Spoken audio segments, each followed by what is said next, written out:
I'm Sophia, and this is the story of how my life was turned upside down. But let's start from the beginning. I grew up in a wealthy family, the only child of doting parents who gave me everything I could ever want. My father, Robert, was a successful businessman, and my mother, Eleanor, was a socialite known for throwing the best parties in town. They showered me with love and attention, making sure I never lacked anything. When I entered college, I was determined to make my parents proud.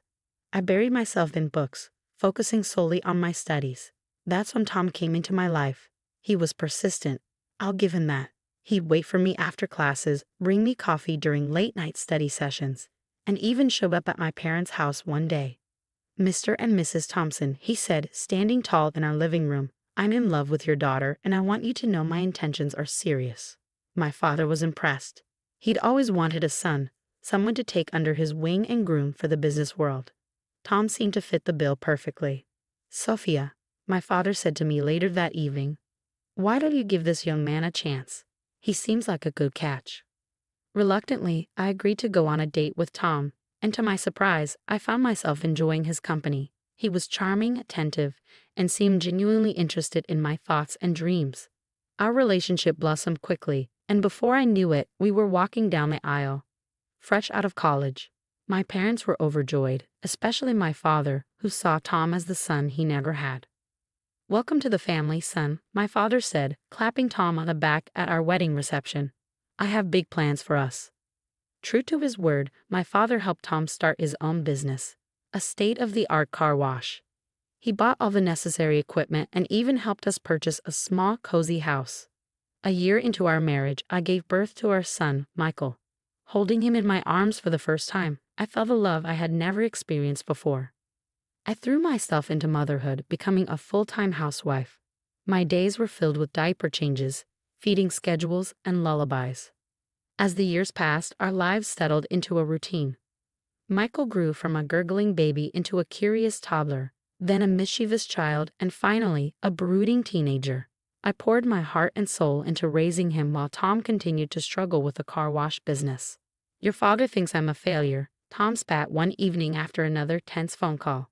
"He's always looking down on me, giving me handouts like I'm some charity case." I tried to reassure him. "That's not true, Tom. Dad's just trying to help." But these arguments became more frequent, and I found myself walking on eggshells in my own home. Michael, now in his late teens, began to withdraw, spending more time in his room or out with friends. As for me, the years of stress and housework had taken their toll. I was no longer the slim college girl Tom had wooed. My once toned body had softened, and I had gained weight. Tom didn't hesitate to point this out. "You've really let yourself go, Sophia," he'd say, eyeing you with disappointment. "What happened to that pretty girl I married?" His words stung, but I tried to brush them off. I told myself he was just stressed about work and didn't really mean it. But deep down, I knew our marriage was crumbling. Then came the day that changed everything. It was a sunny Tuesday when I received the call that would shatter my world. "Mrs. Thompson," a somber voice said, "I'm afraid there's been an accident. Your parents, they were in a small plane crash in Hawaii. I'm so sorry, but they didn't survive." The next few weeks passed in a blur of funeral arrangements and paperwork. Tom was surprisingly absent during this time, leaving me to handle everything on my own. When he was around, he seemed almost cheerful. "We need to sort out the inheritance," he said barely a week after the funeral. "Have you spoken to the lawyer yet?" I was shocked by his insensitivity. "Tom, I'm still grieving." "Can't this wait?" He shrugged. "Business doesn't wait, Sophia. We need to know where we stand financially." Reluctantly, I agreed to meet with the family lawyer, Mr. Jacobson. As we sat in his plush office, he cleared his throat awkwardly. "Mrs. Thompson, your parents' will is unusual. It's divided into two parts. I can only reveal the first part now. The second part will be disclosed in exactly 1 year." Tom leaned forward, his eyes glinting. "Well, what does the first part say?" Mr. Jacobson adjusted his glasses. "Your parents have left their mansion to your future grandchildren, with their guardians as trustees until they come of age." I was stunned. "But Michael is our only child, and he's not even married yet." As if on cue, Michael, who had insisted on coming to the meeting, let out a low whistle. "Well, that opens up some interesting possibilities, doesn't it?" I turned to look at my son, confused by his reaction, but he avoided my gaze. Tom, on the other hand, was fuming. "That's it?" he demanded. "What about the rest of their assets, the businesses, the money?" Mr. Jacobson shook his head. "I'm afraid that information is in the second part of the will, which cannot be revealed for another year." As we left the lawyer's office, I couldn't shake the feeling that something fundamental had shifted.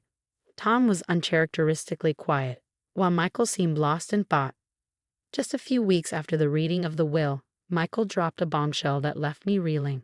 "Mom, Dad," he announced one evening at dinner, "I have someone I want you to meet." The next day, he brought home a young woman named Sarah. She was pretty, with long blonde hair and a saccharine smile that didn't quite reach her eyes. "This is my wife," Michael said, his arm around her waist, "and she's pregnant with our child." I nearly choked on my tea. Wife?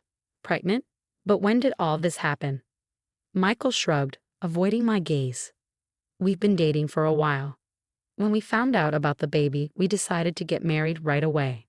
I couldn't help but notice how his eyes flickered to Tom, who was nodding approvingly. Something about this whole situation felt off. But I pushed my doubts aside. After all, I was going to be a grandmother. "Well, congratulations," I said, trying to muster up some enthusiasm. "This is quite a surprise." Sarah's smile widened. "Thank you, Mrs. Thompson. I'm so excited to be part of your family." From that day on, our household dynamics shifted dramatically. Sarah moved in, citing the need to be close to family during her pregnancy. At first, I was thrilled to have a female companion in the house. However, it quickly became apparent that Sarah had her own agenda. She began to subtly undermine me at every turn. When I cooked dinner, she'd wrinkle her nose and say, "Oh, is that how you make it?" I always thought it was done differently. But it was her interactions with Tom that really set off alarm bells. She'd laugh at his jokes, touch his arm, and shower him with compliments. "You're such a talented businessman, Tom," she'd coo. "I don't know how you manage it all." Tom predictably lapped up the attention. He began spending more time at home, but not with me. He'd sit for hours talking business with Sarah. While I was pushed to the background, I tried to talk to Michael about Sarah's behavior, but he brushed off my concerns. "Mom, you're just being paranoid," he'd say. "Sarah's great. Maybe you're just jealous because you're not the center of attention anymore." His words hurt more than he could ever know. Had I really raised a son who cared so little for his mother's feelings? As for Tom, he seemed to revel in the new family dynamic. He beamed with pride whenever Sarah complimented him, and I often caught him looking at me with something akin to disgust. One day, while I was out grocery shopping, I ran into an old college friend, Jessica. We decided to catch up over coffee, and as we reminisced about our college days, she mentioned something that made my blood run cold. "Remember that guy who was always chasing rich girls?" Jessica asked. "What was his name?" "Tom something." My heart skipped a beat. "Tom? Tom who?" Jessica laughed. "Oh, that sleazy guy who tried to date every girl with wealthy parents. He ended up marrying some knave rich girl, if I remember correctly." As Jessica continued talking, describing Tom's behavior in college, I felt like I was going to be sick. The Tom she was describing sounded exactly like my husband. Had our entire marriage been based on a lie? With a heavy heart and shaking hands, I pulled into our driveway. The house loomed before me, no longer the cozy home I once loved, but a stage for the drama that was about to unfold. I found Tom in his study, poring over some papers. He barely looked up when I entered. "Tom," I said, my voice steadier than I felt, "we need to talk." He sighed, finally meeting my eyes. "What is it now, Sophia?" I took a deep breath. "I ran into Jessica today. You remember her from college, right?" A flicker of something, was it fear, passed across his face before he schooled his features into indifference. Vaguely. "What about her?" "She told me about a guy in college, a guy who pursued rich girls, looking for an easy meal ticket." I paused, watching his reaction. "Sound familiar, Tom?" For a moment, he just stared at me. Then, to my shock, he started laughing. "Well, well," he chuckled, leaning back in his chair. "Took you long enough to figure it out, didn't it?" His cavalier attitude stunned me. "So it's true? You married me for my parents' money." Tom shrugged, not a hint of remorse in his eyes. "Of course I did. Look, Sophia, I never loved you. I tolerated you because you were my meal ticket. But now you're just a fat, useless burden." His words hit me like a physical blow. I staggered back, tears welling in my eyes. "Why are you telling me this now?" I whispered. A cruel smile twisted his lips. "Because, my dear wife, I don't need you anymore. Your parents are dead, and soon their fortune will be mine. Or rather, our grandson's, which amounts to the same thing." Suddenly, everything clicked into place. Michael's hasty marriage, Sarah's convenient pregnancy, the way they'd been treating me. It had all been a calculated move to secure my parents' inheritance. You planned all this?" I gasped. Tom laughed again, the sound grating on my nerves. "Give credit where it's due, it was mostly Michael's idea. The boy's got a good head for business, unlike his mother." I felt like I was drowning, the weight of their betrayal crushing me. "Does Sarah know about this?" "Of course she does," Tom sneered. "She's a smart girl, knows a good opportunity when she sees one. Unlike you, she'll make a proper wife for a businessman." I couldn't take any more. I turned and fled from the room, my world shattered around me. As the reality of my situation sank in, I realized I had nowhere to go. I had no money of my own, not even enough to rent an apartment. With a heavy heart, I resigned myself to staying in the house with people I could no longer trust. 2 months later, Tom dropped another bombshell on me. I was in the kitchen preparing dinner when he strolled in with a self-satisfied smirk on his face. "Pack your bags, Lydia," he announced without preamble. "We're moving into your parents' house." I nearly dropped the knife I was holding. "What? When did we decide this?" Tom's laugh was cold and mocking. "We didn't decide anything. I decided.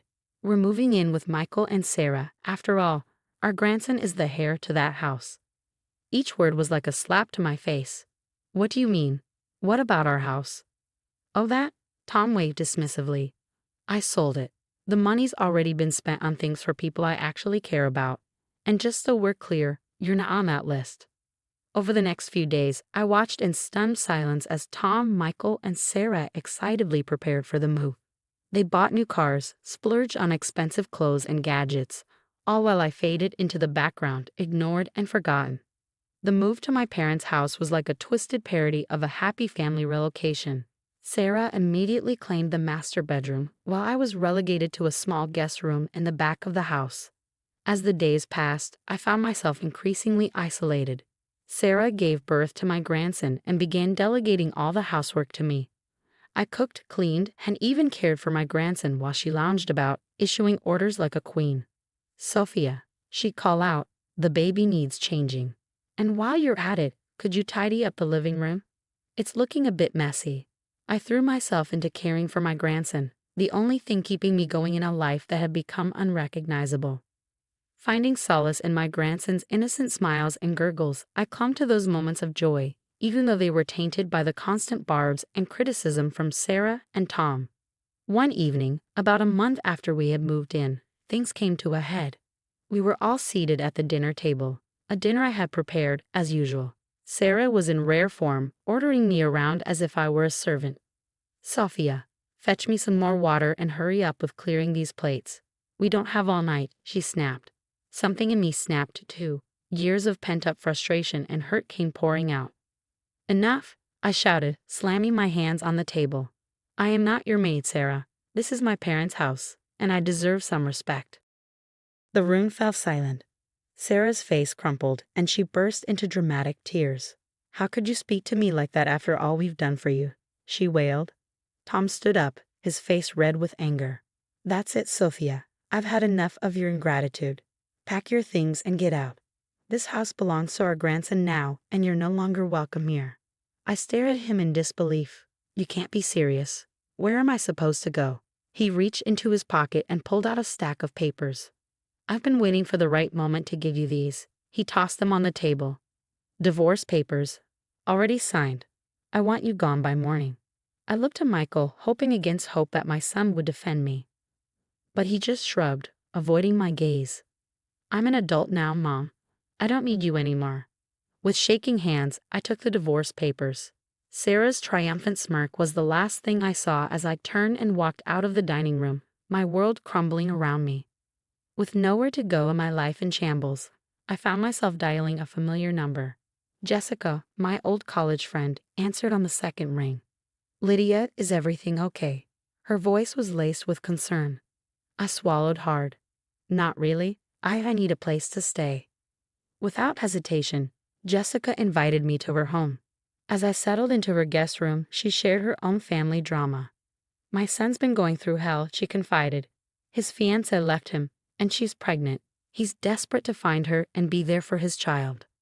My heart skipped a beat. Do you have a picture of her? Jessica nodded, pulling out her phone. As she showed me the photo, my blood ran cold. Staring back at me was Sarah, my supposed daughter-in-law. Jessica, I said slowly, I think I know where your son's fiancée is. Over cups of tea, I poured out my story. Jessica listened, her expression morphing from shock to anger to determination. We need to expose them, she declared. Together, we hashed a plan. The next day, I returned to my parents' house under the guise of collecting the last of my belongings. While there, I managed to snag a few strands of my grandson's hair for a DNA test. The wait for the results was agonizing. But when they finally came, they confirmed our suspicions. My son was not the father of Sarah's baby, Jessica's son was. As I grappled with how to break this news to Michael and Tom, my phone rang. It was Mr. Jacobson, my parents' lawyer. Mrs. Thompson, he said, it's time to review the second part of your parents' will. Can you come to my office tomorrow? The next day, I sat in Mr. Jacobson's plush office, my heart pounding as he read the will. I could hardly believe my ears. To our beloved daughter Sophia, he read, we leave our luxury apartment valued at $500,000. But that wasn't all. My parents had foreseen everything. In the event of a divorce, Mr. Jacobson continued, all their property, including Tom's business, will come to you. Your father wants you to know that he's been the one financing Tom's business all along. He registered it in his own name in case of divorce. It's yours to do with as you please. I sat there stunned. All this time, I thought I had nothing, when in reality, I had everything. What about the house Tom and I lived in? I asked, remembering he had sold it. Mr. Jacobson smiled. That's the only thing Tom can claim. Everything else is yours. As the reality of my new situation sank in, I couldn't help but laugh. Tom had thought he was so clever, but in the end he had outsmarted himself. Stepping into my new apartment, I gasped. The space was breathtaking, sleek lines, floor-to-ceiling windows, and tasteful furnishings all around. For the first time in years, I felt truly at home. As I explored my new sanctuary, my phone rang. It was Michael. Mom, he said, his tone demanding and entitled, it's been a year since the first part of the will was read. We need to know what's in the second part. I'm sure Grandpa and Grandma left everything to me, right? I couldn't help but chuckle inwardly at his presumption. Michael, this isn't a conversation we should have over the phone. Why don't you, Sarah, and your father come over tomorrow morning? I'll text you the address. After hanging up, I called Jessica. It's time, I told her. Can you come over tomorrow morning? We're going to settle this once and for all. The next day, the doorbell rang. Taking a deep breath, I opened the door to find Tom, Michael, Sarah, and the baby standing there. Their jaws dropped as they took in the luxurious surroundings. Michael whistled. Wow, Mom, this place is amazing. I can't wait to move in. Sarah's eyes gleamed with greed. Yes, it'll be so nice once we get rid of all this old lady decor. And of course, once we get rid of you, Sophia. I raised an eyebrow. I wouldn't be so hasty if I were you. Please come in and have a seat. As they settled onto the plush sofa, I excused myself for a moment. When I returned, I wasn't alone. Jessica stood beside me, her presence causing Sarah to pale visibly. Before we discussed the will, I began, my voice steady. There's someone I'd like you all to meet. This is my friend Jessica. Sarah's eyes darted around the room, looking for an escape. Michael and Tom just looked confused. Now, I continued, I think it's time we all had a frank discussion. There are some truths that need to be revealed. I paused, savoring the moment. All night, I had rehearsed what I was about to say. The words I had practiced, the revelations I was about to make, would change everything. As I looked at the faces of those who had betrayed me, my ex-husband, my son, and the woman who had tried to steal my life, I felt a surge of righteous anger mixed with anticipation. As Jessica stepped closer, Tom's eyes widened with recognition. A smirk spread across his face as he let out a bitter laugh. Well, he sneered, gesturing toward me. Looks like I achieved my goal after all. Married a rich fool, didn't I? His words stung, but I held my ground. We'll address your betrayal later, Tom. Right now, there's something more pressing to discuss. I turned to Sarah, who was visibly squirming. We know the truth about you, Sarah. Michael looked confused. Mom, what are you talking about? I took a deep breath. Sarah was looking for a rich husband. When she heard about the will from you, Michael, she saw an opportunity. She decided to pass off someone else's child as your own to get her hands on your grandparents' estate. Jessica stepped forward, her voice steady. The baby isn't Michael's. It's my son's child. The room fell silent. Then I produced the DNA test results. Sarah's face drained of color as realization dawned. In a flurry of movement, Sarah grabbed her bag. I don't need this. I don't need a beggar's child, she shouted as she fled the apartment. Michael stood there, shell-shocked, the baby still in his arms. He looked lost, pathetic even. Tom, recovering from the initial shock, asked in a small voice, So who gets this apartment? I couldn't help but smile. Well, Tom, let me enlighten you about the second part of my parents' will. I explained everything, the apartment, the car wash, all of it. Tom's face fell with each revelation. Suddenly, Tom was on his knees. Sophia, please, I'm sorry. Forgive me. We can work this out. I looked at him coldly. Get out, Tom. You have 2 days to leave my parents' house, or I'm calling the police. As Tom scrambled to his feet, he turned to Michael. Son, give me the car I bought you. I need something. Michael's response was curt. No, it's mine. You're not getting anything from me. With one last desperate look, Tom slunk out of the apartment. I then turned to Michael, who stood there, head bowed in shame. Jessica gently took the baby from his arms. Michael, I said, my voice firm but not unkind, since it turns out I don't have any grandchildren. There are no other heirs to your grandparents' home besides me. I need you to move out as well. He nodded, not meeting my eyes. I'm sorry, Mom, for everything. I'll go pack my things. With that, he too left the apartment. As the door closed behind him, I let out a long breath. The apartment was quiet now, save for the soft coo of the baby in Jessica's arms. I looked at my old friend, feeling a mix of emotions, relief, sadness, and a strange sense of liberation. Well, I said, managing a small smile, that didn't go quite how I expected when I woke up this morning. Jessica nodded, bouncing the baby gently. You did what you had to do, Sophia. They left you no choice.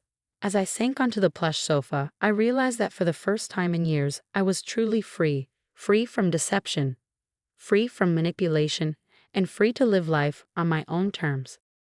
The months following the confrontation flew by in a whirlwind of change and self-discovery.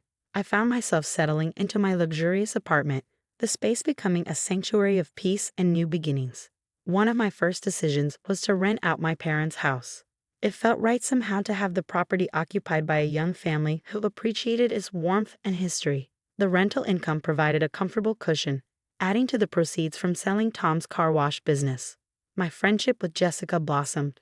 We'd meet for coffee, sharing stories and supporting each other through the ups and downs of our new realities. And then there was little Tommy, Jessica's grandson, the child I had once believed to be my own. Despite the painful circumstances of his birth, I found myself developing a deep affection for the boy. He has your eyes, Jessica would joke during our visits, and we'd laugh, finding humor in the absurdity of our intertwined lives. My relationship with Michael was a work in progress. The betrayal had cut deep, but he was still my son, and I couldn't bring myself to sever that bond completely. Our interactions were tentative at first, awkward phone calls and stilted meetings in neutral coffee shops. But slowly, painfully, we began to rebuild. As for Tom, he became a ghost in my past. I heard through the grapevine that he'd fallen on hard times, his grandiose dreams of wealth and status crumbling in the wake of his exposed deceit. I saw him only once, by chance, as I was driving through town. He was working at a small kiosk, looking older and wearier than I remembered. For a moment, our eyes met, and I felt the flicker of something, not love or longing, but a kind of closure. Then the light changed, and I drove on, leaving that chapter of my life firmly in the rearview mirror.